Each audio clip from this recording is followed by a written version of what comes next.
Yeah, then next thing you know, from all directions, there was every city. There's got to be 300 police cars here. There weren't that many at that time, but they kept coming because I actually drove right through the intersection that they have blocked off right now. I was there right when this first started. SWAT, big black SWAT van pulled up, then a camouflage SWAT van pulled up. There's got to be 200 people in the building. You think right now, I didn't see them come out. I saw police keep going in. I saw the YouTube employees come back out. They all had their hands in the air because they didn't know who was who, and they brought them all across the street.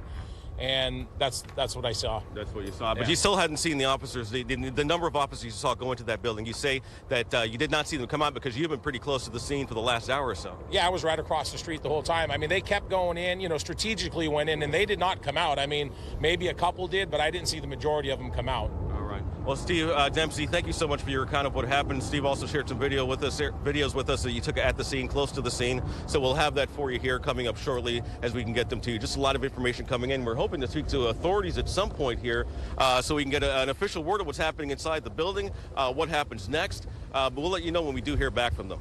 Yeah, thank you so much, Andre. It appears as though while this shooting happened there at the YouTube headquarters or perhaps outside of it, a lot of people there at that Carl's Jr., which is right near the headquarters, saw what was going on. All right, this is something we haven't seen, Heather. I just wanted to point this out. We have not seen this picture before. That was a blown out window. It looked like in the front of the building. So I just wanted to point that out. That just popped up, and that's the first sign, really, real positive, concrete sign that a shooting actually took place, aside from these eyewitness reports. And what I was sort of going back to is that the folks that were at Carl's Jr. obviously just, grabbing a bite to eat were suddenly in the midst of this. We're hearing from witnesses who were treating at least one woman, hearing that either shot in the leg, shot in the foot, trying to stop the bleeding and help her get treatment. Another witness you heard just a short time ago telling our Jesse Gary there that he saw at least 2 people get shot, perhaps one inside, one outside.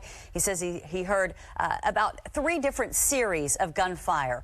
The first was a couple of shots, then a pause, then several more.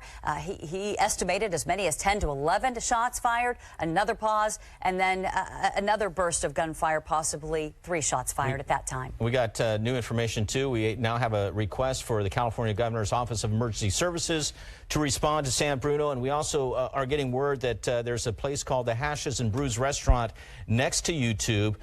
They are telling KTVU that 3 victims ran inside the restaurant about 45 minutes ago. One was struck or skimmed by a bullet in the head.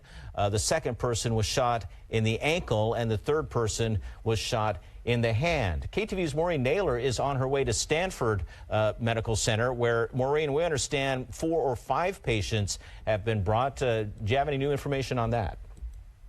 Well, Ken, I just spoke with a hospital spokeswoman from Stanford Medical Center, and she did tell me they are expecting 4 to 5 patients to be coming to the Stanford Medical Center. She had very limited information. All she would say is that they're expecting that number of patients, and she said at this point, no word on their conditions. To give you an idea, the Stanford Medical Center is about 23 miles away from the YouTube headquarters in San Bruno. It's about a 30-minute drive.